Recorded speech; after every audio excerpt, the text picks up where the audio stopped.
Welcome to Faith, Fiction, and Folklore, or as we like to call it, the Tri-F Podcast, where we try not to mess the podcast up.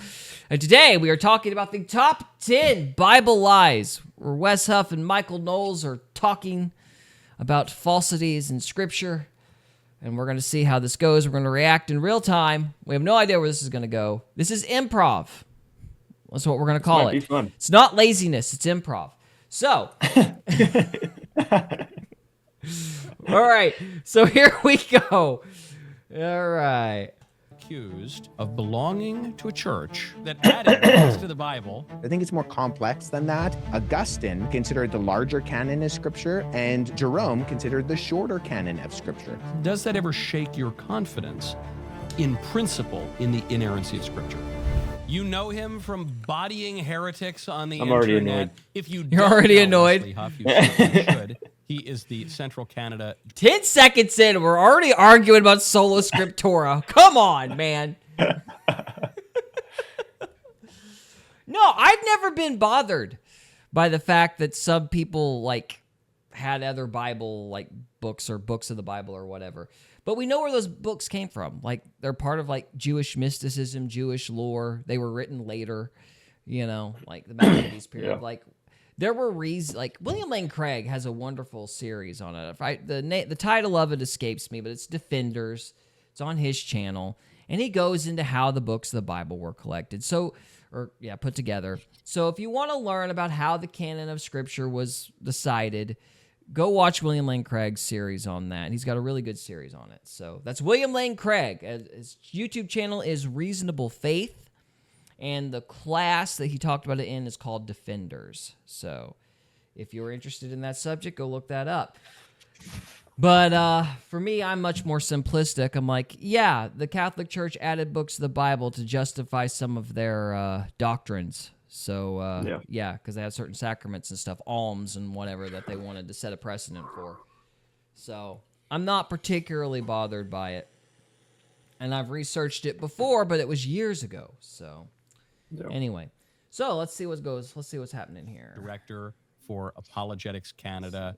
Great pity that he has to live up in America's evil top hat. He was also born in Pakistan, making Wes my favorite Pakistani. Wes, thank you so much for coming on the show. I'll take it. I don't know how many Pakistanis you know, but I'll be your favorite one if you really want me to. You've increased my number of Pakistani friends dramatically just by coming on the show right now. Yeah, so, doubled them.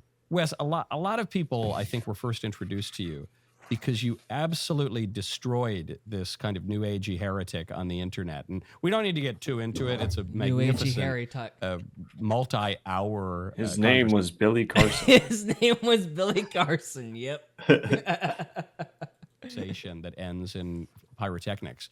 But it raises a lot of questions for people. A lot of people believe things about the Bible and Christianity that are just not so. Some more outlandish than others, but some of these legends recur and recur. So I was wondering, since you are an expert in ancient texts and obviously apologetics, if you could, if I could tee these up and you could just completely knock them down. The first one, I've heard this for some time. Have you ever heard the story that Christ traveled to India? And I've heard some of the ways I've heard this told is Christ went to India and, studied with some Buddhist yogi or something and learned the sitar like George Harrison and then came back to the We talked about this earlier. Did we? Yeah, we were talking about the Freemasons, how Jesus went east, and I don't think the Freemasons brought that up. yeah. Well, it's nonsense, whoever brought it up. Well, that's why I said allegedly, remember? Allegedly, yeah, there you go. Yeah. Yeah. Maybe Schneblin did say it and I just zoned out. No, it was before, it was the first guy. Well, they're both Schneblin. Oh. Yeah. Okay, well, it was the first video. He was talking about Okay. Jesus went east. Oh, okay. All right, I gotcha. Well, maybe the Freemasons do believe that. And that's how you explain Christianity. Yeah, well, this one actually comes from, there was an individual in the 19th century, a Russian individual named Nicholas Notrovich in 1894, who wrote a document where he claimed that Jesus traveled to India and Nepal. He said that he went to this Nepalese monastery, and that the monks toured him there, and he found documents that talked about Jesus of Nazareth, who went there and learned Hinduism on his ways through India and learned about Buddhism. And that's where, when he eventually comes back at around the age of 30, he gets his esoteric teachings. I mean, unfortunately. Thank you for the love, whoever's sending it. We need it. On the chat, we're getting hearts, lots of hearts. We appreciate them. They're probably for Wes Huff. Yeah. Yeah. This comes from the idea that there's somehow lost years of Jesus, because the Gospel of Luke in particular, it has this story of Jesus being a 12-year-old. But other than that, you get his birth story, and then you get him being a traveling itinerant Jewish rabbi as an adult. But even if we look at what we can see from the historical sources, from the Gospels, I mean, Luke tells us that narrative in chapter 2, verses 41 to 52, where the 12-year-old boy Jesus goes to the temple, and Mary and Joseph promptly lose the Son of God. And it says there that Jesus grew in wisdom and stature and in favor with God and man. And so that implies that he's at least there doing that, growing old as a human being. Matthew's gospel, actually, in chapter 13, when Jesus goes back to Nazareth to teach, the crowd, they respond by saying, isn't this the carpenter's son? Isn't this Mary's name? Isn't his mother's name Mary? And aren't his brothers James, Joseph, and Simon and Judas? And so that at least implies, this is the equivalent I've heard. That's a really good point, and I'm kind of embarrassed I hadn't thought of that before. What? That like the people in Nazareth are like, wait, isn't this Joseph's kid? Yeah. Yeah. It's like, well, obviously he was there if they said that. I mean, if you're going to go to India, you would have been there for a long time. So that kind of refutes that. Wow. I guess the whole idea of Christ going to India to learn voodoo or whatever just seems so stupid. I never gave it any thought. But anyway, kudos to Wes for putting that together. So, no, explain that again. Because Well, he was 13 at the time. Like, they're saying he left around that age to go to India. no, what they're saying is when Christ was in Nazareth, the town knew him as Joseph's kid. Well, if At he what had- age? What story are you referring to? it's in it's in one of the Gospels. I don't remember exactly where, but when Christ, it's a specific story. When Christ goes back to Nazareth to preach, they're like, well, isn't this Joseph's son? When he was full grown? Mm-hmm. Okay. Yeah, and so they didn't believe him because they knew him growing up. Kind of that idea of the prophet having no honor in his hometown. Right. So, Yeah. yeah. But they could have known him from when he was 12 or 13. Well, right? what they're saying is, like, if he went to India, like, I don't they think it would have been refutes gone it. for years. So Yeah, the odds of sure. them actually remembering him as Joseph's kid and like not believing him because they'd grown up with him, that would kind of be negated if he'd Not been really. gone for a long time. I don't think so. I think so. I think, like, how long would it take to get to India from Jerusalem in the first century? Like that'd be for quite Jesus? a trip. That'd be quite. Like this? I don't think. I'm just messing with you. So I hope so I don't because know. I got Probably confused. years. I'm like, wait, would he would teleport? I don't think that would Probably happen. years.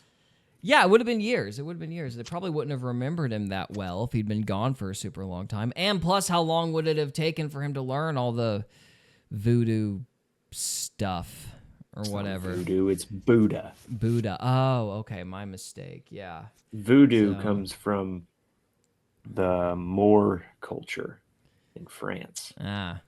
and it transferred to New Orleans whenever See, the French ran the blacks out. I don't know these things because I don't care. But Yeah, Eastern Yeah, mysticism yeah, is, Eastern a mysticism. proper term. there we go. That'll work. That'll work. Yeah. So I imagine he would have been gone too long for them to have remembered I him mean- and kind of been disdainful of him, you know. You could say that, but I mean, I feel like Jesus would have been a pretty memorable character. I don't feel like they would forget him after, 10 years or whatever. Maybe. I don't know. This is going to be a weird question. But how memorable is somebody who's perfect? I would say pretty memorable. You think so? I Yeah, figured why people wouldn't would they? forget about him because, he didn't get on anybody's nerves. We got on everybody's maybe nerves. I'm This maybe is I'm better a- than everybody. Oh, okay, so it was like this hidden resentment thing. Yeah, Like, oh yeah. it's that perfect kid. Now he's gonna come back and tell us what to do. Yep. No doubt. Okay, I stand corrected, Cody. You got a perfect kid would just infuriate everybody and burn himself in everyone's minds. So Yep. fair enough. Fair enough.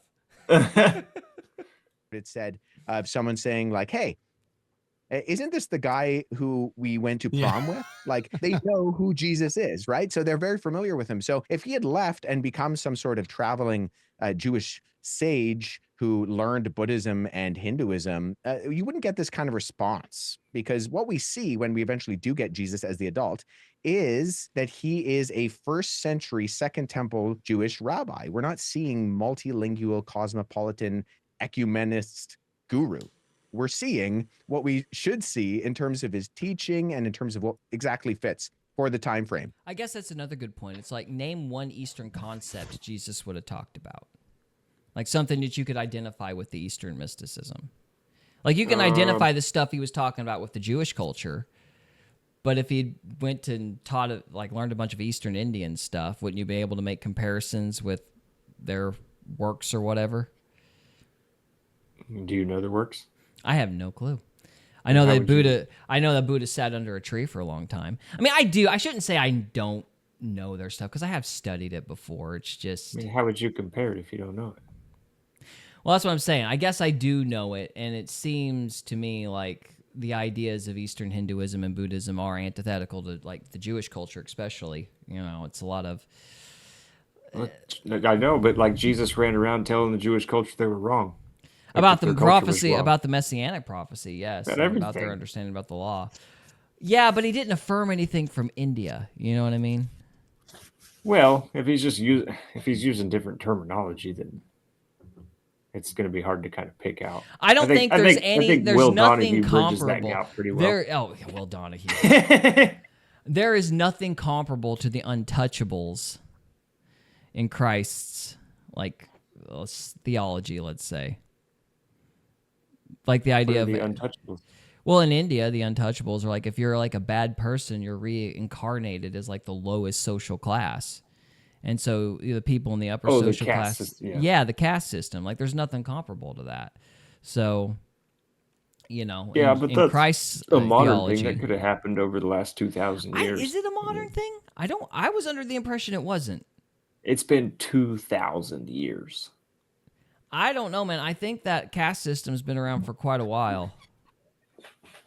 Actually, this is I don't another know. thing that we need to talk about. There is like, at some point, we need to do an episode on it, and I barely know anything about it. But I watched a video that I found very interesting. Like, there is a belief that there was a monotheistic religion in ancient China that was comparable to Judaism before like Hinduism and Buddhism and stuff. And I don't remember the name of the deity and stuff. Like it escapes me, but we'll have to do a video on that because it's actually really interesting because those ancient Chinese symbols actually correlate with like Jewish stories like Noah's Ark and stuff like that. Okay. So they have like parallels and stuff like that, but I don't remember the name of the deity, but they had like a sacrificial system and all sorts of stuff. Like it seemed almost identical to Judaism, which makes sense under the young earth creation model because, you know, the way that they migrated from the Fertile Crescent, there would have been an offshoot of Judaism in the East at that time. So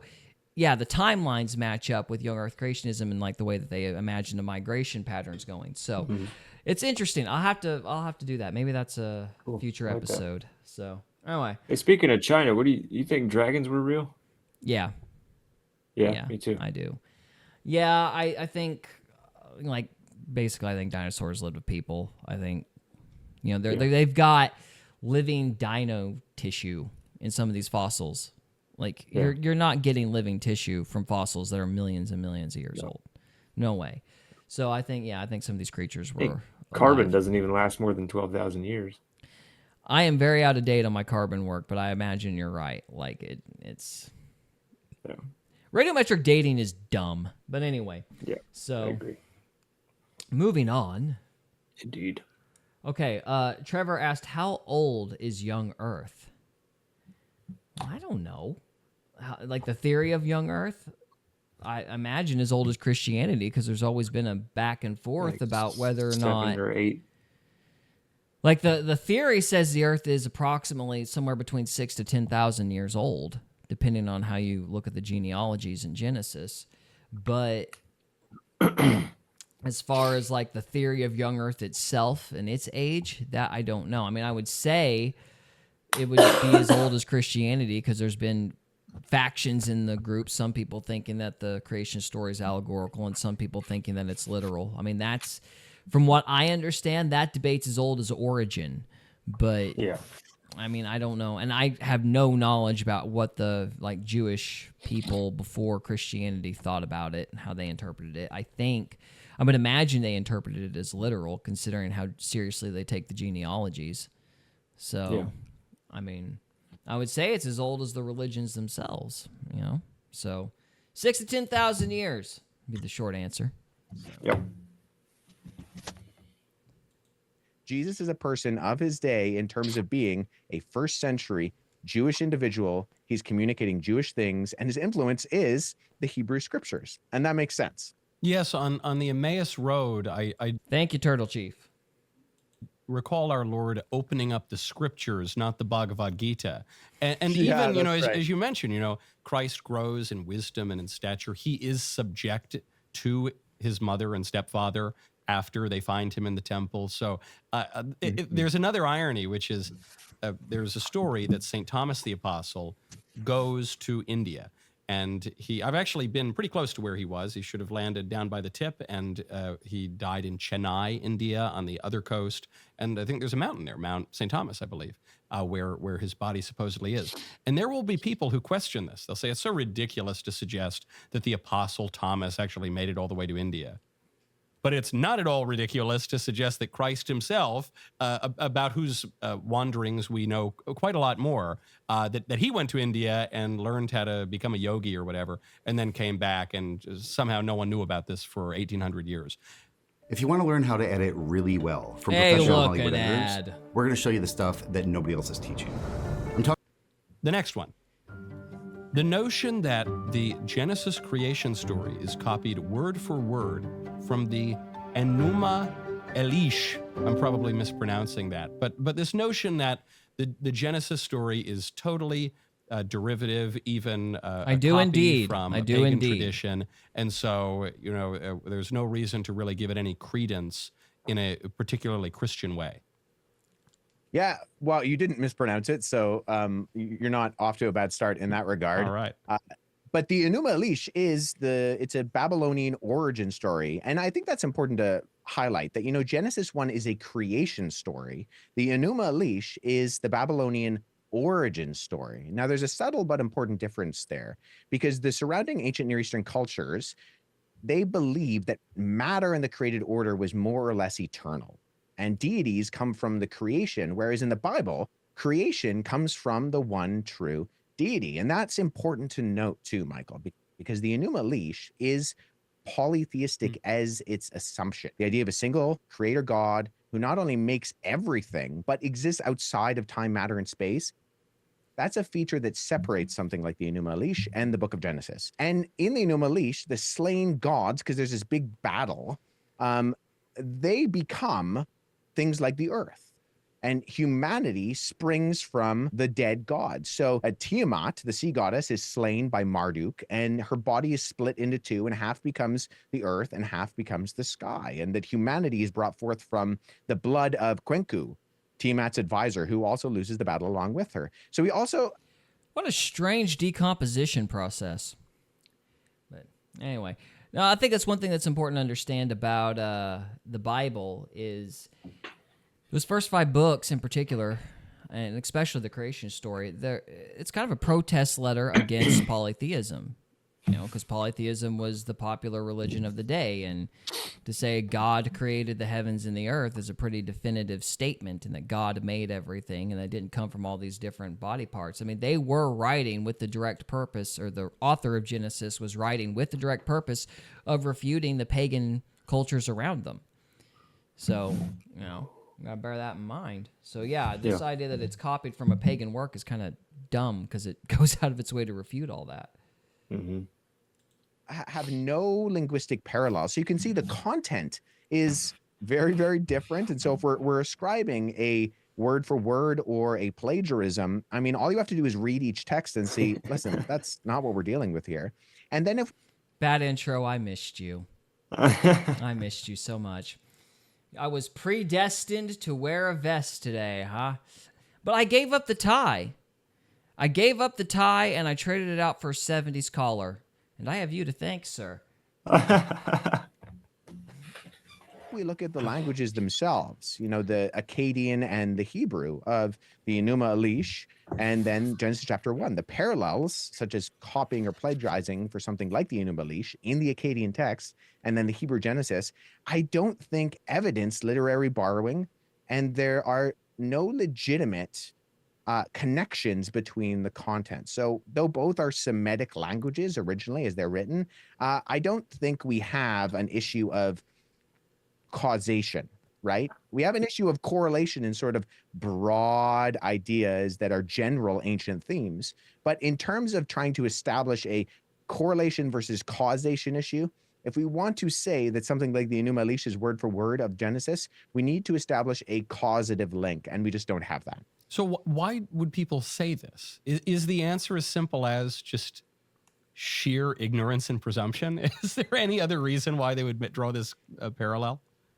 Yeah, I think it's a bit of that. I think it also is, it's not that you can't draw parallels. There are generalities that we can find. It's similar to when people say that Jesus is also copied from ancient pagan deities, in that this is sometimes called the Texas sharpshooter fallacy, where you have this image of a Texan who's firing shots into the side of a barn, and then he promptly goes and he draws a target around the closest cluster of shots, making himself look like a great shot, right? And so if you find... I feel like Wes does that.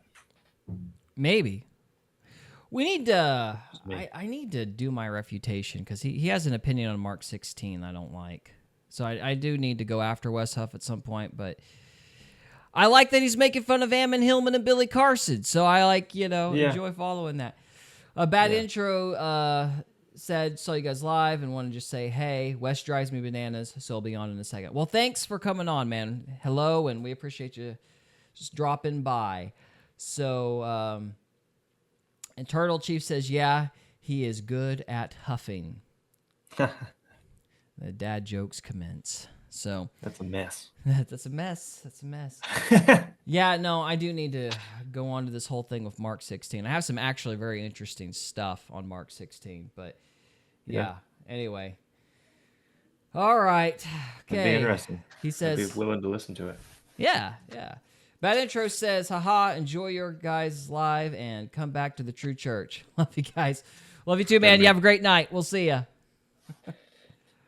All right, so we've got the sharpshooter fallacy. He just mentioned that. Enough of these parallels. You can draw conclusions, but that's not honest with what's going on. So you can say, okay, well, here we have... Ethiopian Bible here. Ooh, yeah. That the Ethiopian Bible is the oldest Bible that we have, and therefore, I actually don't know that this would necessarily follow even that dubious premise. Therefore, the Ethiopian Orthodox Church is the first church, perhaps even the true church. I like the Ethiopians quite a lot, but that seems like a bold claim. Yeah, so there are a number of assumptions going on there. I mean, the first copies of the Bible that we have in terms of Old Testament, New Testament, the Old Testament is Hebrew, the New Testament is Greek, and we have Old Testament Hebrew copies like the Dead Sea Scrolls or the Greek translation of the Old Testament in the collection of the Septuagint. And then we have the Greek New Testament. So the Ethiopian Bible is written in a language called Ge'ez. And our oldest copy of that comes in the form of a collection of manuscripts called the Garima Gospels. I just want to point out that the only thing you can really prove with something being the oldest is that nobody read it.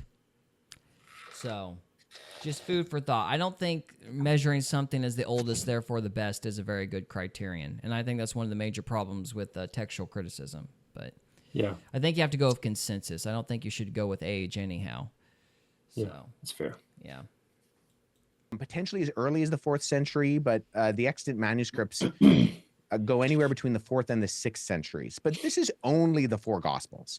And they're very... Turtle Chief says a time machine would help. Yes, it would. Yes, it would. Much a translation from the original Greek into the ancient Ethiopic language of Ge'ez.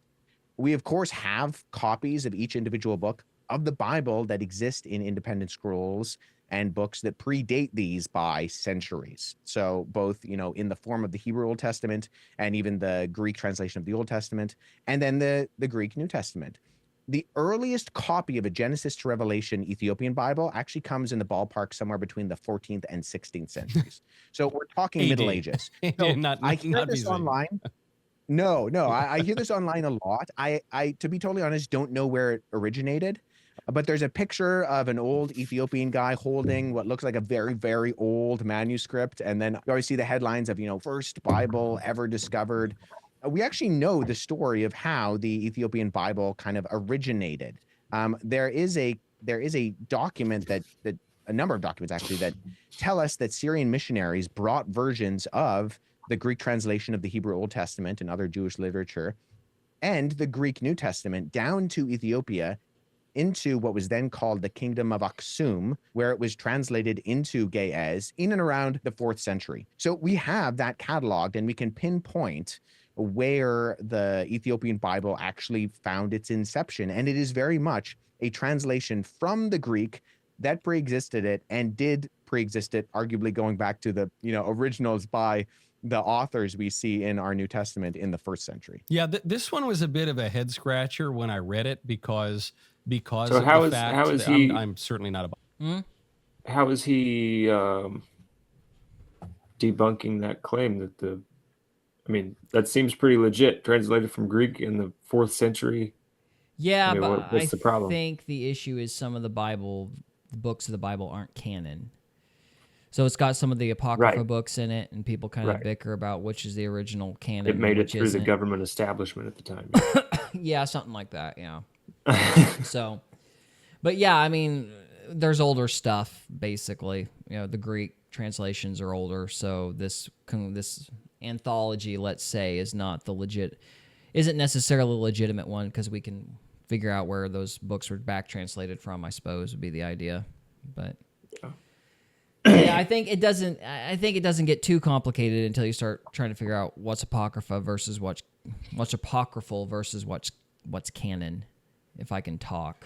So, yeah. Bible scholar, but because the Ethiopian Bible is translated from the Septuagint, that means the Septuagint preexists the Ethiopian Bible. I think people just like it because Ethiopia sounds kind of exotic, and because they like the idea of the Book of Enoch, which is included in the Ethiopian canon, but not in the Western canon. Maybe we'll get to that in a little bit. And in line of our fungus theme, apparently the next one is: did mushrooms start Christianity? Oh, Before no. we get to that more legitimate and substantive question, though, I want to tired raise of that another really question. stupid point that people What? That's the Santa Claus and the cross mushroom thing. Yeah, Santa Claus and the mushroom. Oh, are we Yeah. gonna learn about the purple? Can we learn more about Oh, the the purple? purple. We need to learn more about the purple. bring up, namely What about the Septuagint? You mean the Septuagint? What is the Septuagint? Trevor. Septuagint's one of the translations of the Old Testament, good sir. Yes. Spelling is your friend. The man. original Old Testament was Hebrew, right? Yeah, And but then there's multiple the Septuagint translations. is the Greek. Is the Septuagint the Greek? I believe so. We're getting on Google, boys and girls. Give me a I second. might be wrong, but I think you're wrong, but we'll Google it. it's been a lot of years since I started looking at all these What canon is books the and not canon books and Septuagint? Okay. No, you're right, Cody. It is. right. Let's see. According to Google, a Greek version of the Hebrew Bible or Old Testament, including the Apocrypha, made for Greek-speaking Jews in Egypt in the 3rd and 2nd centuries BC and adopted by the early Christian church. So you were right, good sir. I stand corrected. All right. Nice to meet you. Corrected. Aha. I'm Cody. That's another horrible joke. What was those dad jokes? Dad, I'm hungry. Hi, hungry. I'm dad. Yeah, I told that to Callie the other day. I should really apologize. When you said I'm hungry and I said hi, hungry, I'm Cody. Yeah, it was rough. Just makes people hate you. Just automatically hate you. It makes people hate you. So dad jokes make people hate you. Yeah. She shook her head, yes. Yeah. Turtle Chief says, "My bad. I spelled it funny." Yeah, you're good, man. You're good. Google got it for us. Commies. That magic mushrooms. guy's a commie. Like psilocybin or what, kind of spooky psychedelic stuff. Hey, look, purple. Is actually at the heart. Oh, it's the of purple. origin of Christianity. Look, babe, it's the purple. I don't have a bong on set that I can rip before we delve into this very silly suggestion, but have you heard it before? Yes, I have. It seems to have started with an individual named John Marco Allegro, who was a legitimate right. Dead Sea Scrolls scholar. Yep. So this was an individual who worked on part of the original editorial team that was evaluating the Dead Mushroom Sea and the Scrolls Cross, I when they were believe is the name of discovered, his book. between the late Hold on a 1940s and the 1960s. Sorry, what? I think the name of his book was The Mushroom and the Cross. Yeah, I don't know anything about the fella. I feel like he had some kind of like psychedelic trip, and he was like, "Oh, I saw Jesus in the mushroom," and Yeah, it's like, you know what? What You want to make mix? my parents mad? If I said mushrooms started Christianity, that'd really tick them off. yeah. Trevor says, or Turtle Chief says, dad jokes are good for the soul. Lies. 70s. And so this was an individual who actually had credibility in terms of his credentials. However, he wrote a book called The Sacred Mushroom and the Cross, where he really starts to go off the rails. Now, this was, And- Wes, if you don't mind the interjection, that book came out in like 1970 or something, right? So we're kind of reaching Yeah. peak hippie, psychedelia, druggy. So I'm not downplaying his credentials. I know the guy's a real scholar on the Dead Sea Scrolls, but that time period, I mean, who wasn't taking magic mushrooms back then? Right. Well, I wasn't around, so I wasn't. So I can at least exclude myself from that group. But yeah, it's interesting because I've read Allegro's work, and actually his fellow contemporaries chastised him quite a bit because a lot of his thesis was predicated on etymology, which is the study and origin of words, and he connected particular important words in the Bible, like the word Christ. And then he kind of made these causation links that he saw to a few other religious texts, and then to some of these ancient fertility cults having what he described as hallucinogenic experiences with plants. But based on this, he came to this conclusion that Jesus did not exist, and the Gospels were more or less a hoax, and that what Christianity turned into was nothing more than a misunderstanding of ancient fertility cult. Hey, look, an ad.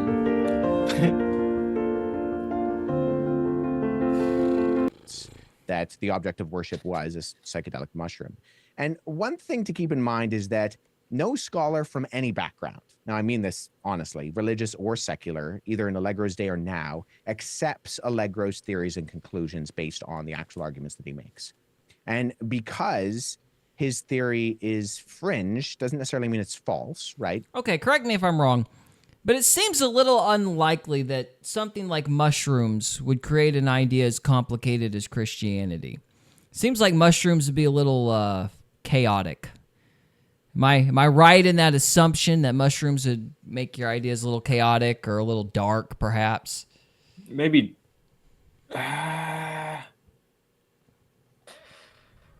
Like, what kind of messaging would somebody on shrooms actually invent? Or what kind... If somebody was on shrooms, what kind of religion would they make? Like, really? I think a karmic religion. Think so? Karma based, yeah. Okay, why? Because I'm starting from zero here. It makes you see things about yourself, and it tells you that you need to change patterns about yourself. How so? How does like it a- it's like a- tell you to do that?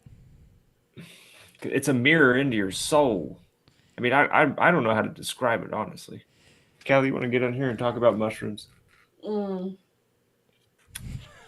that a heck no or a non-committal yes? Non-committal no.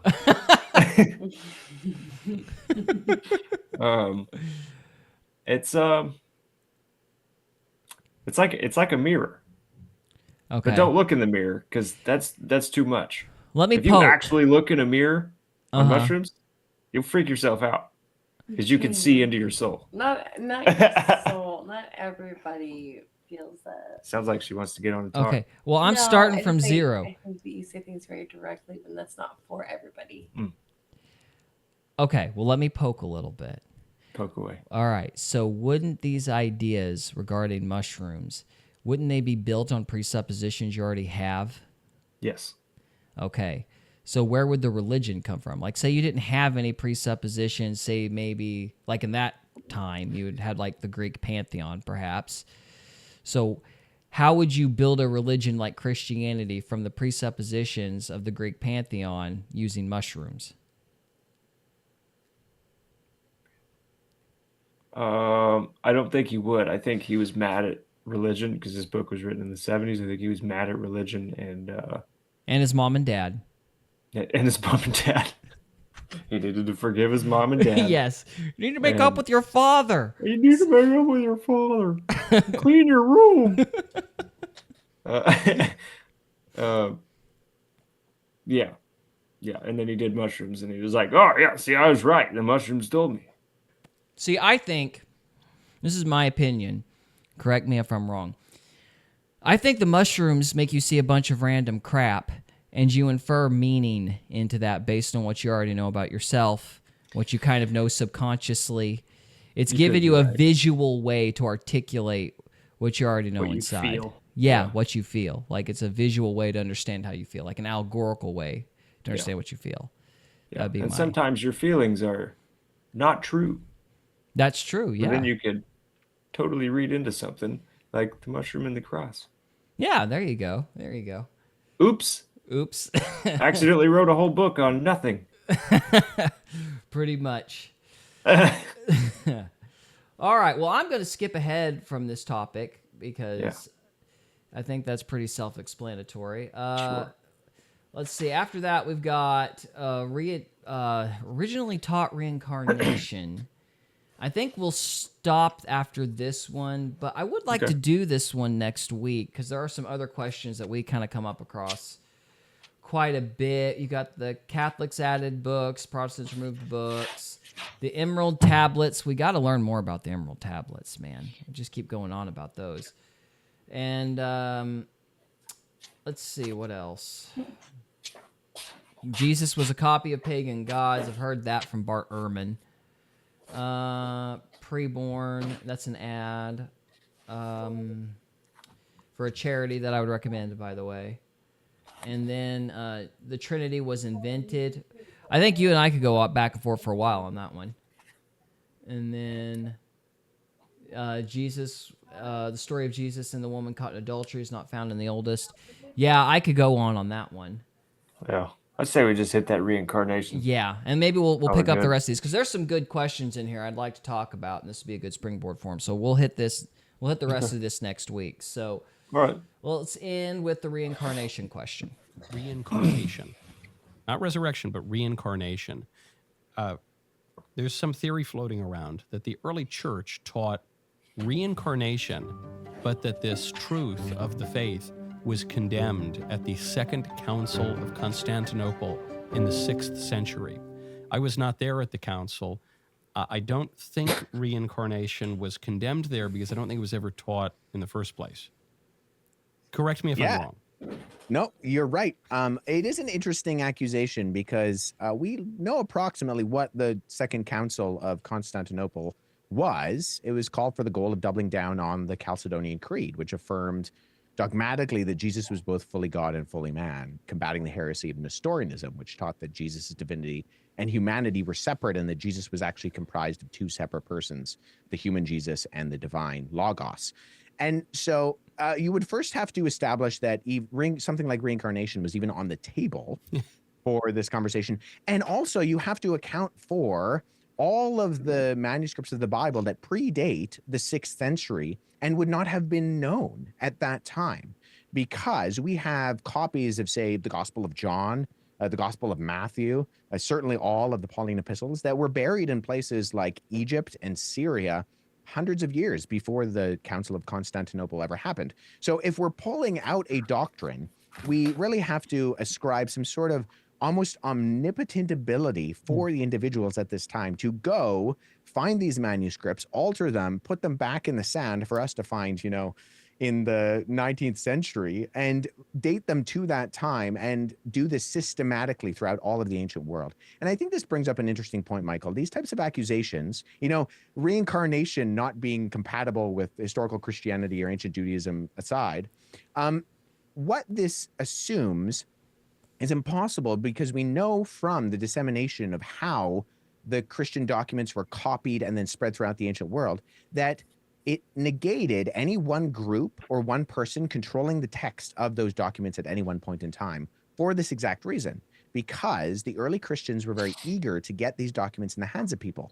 And so within only a couple hundred years, you have copies up into the British Isles, you have copies of these books all over North Africa, the Middle East, into Asia and Europe. And so we just find copies, even if they're fragmentary, of the documents of, the Old and New Testaments all over the place. And so if anybody, pick a council, Nicaea, Constantinople, you can insert any name of any ecumenical council that took place.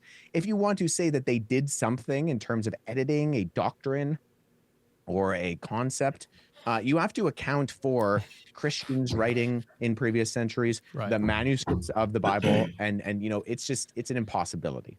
Yeah, it must have been a real hassle, to send the various bishops all to the ends of the earth to secretly edit all of these manuscripts. But on the point of reincarnation, I have a friend of mine who's Jewish, and she's relatively conservative. I don't know exactly what flavor of Judaism she belongs to, but she told me that Jews believe in reincarnation. And I thought, that's new to me. I mean, I guess my only text is the Hebrew Bible. I haven't, read like the Talmud, or really no one's read the Talmud. It's very, very long. And then I looked into it, and it seemed like maybe there was some kind of Kabbalah concept that maybe touched on reincarnation, but I don't know. Have you ever come across that, or do you kind of limit your scope of inquiry to Christianity? I mean, it's certainly not a concept that would have squared with ancient Judaism. So like pre-70 AD, before the destruction of the temple in Jerusalem, you have a very strong line of thinking of the resurrection, right? Which then leads into what we believe as Christians about the resurrection of the dead. You even read something like in the Maccabees, first, second, and third Maccabees, when the Jews are being slaughtered, and we have instances of, their hands being threatened with being cut off, and them holding out their hands and say, cut them off, I'll get new ones in the resurrection. The resurrection is not reincarnation. Those are fundamentally different ideas. And I can say, especially during this period, during like the Hasmonean era, when you have stories like first, second, and third Maccabees taking place, the understanding of the resurrection of the dead is very concrete, and that plays directly into what we see in the New Testament theology. So I think at face value, I don't know about, say, like mystic Judaism. Rabbinic Judaism. I'm not an expert in that necessarily. Maybe some rabbi in the Middle Ages gave credence to it somewhere. But Okay, so you got any thoughts on that? Yeah, I had a little snowball of a thought there. I've never attributed the word reincarnation to the word resurrection. But I'm just like sitting here playing with it in my head.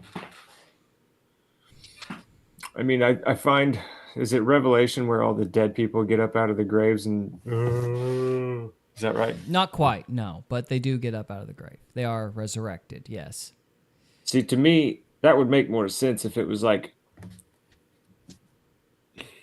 if the final death was the death of your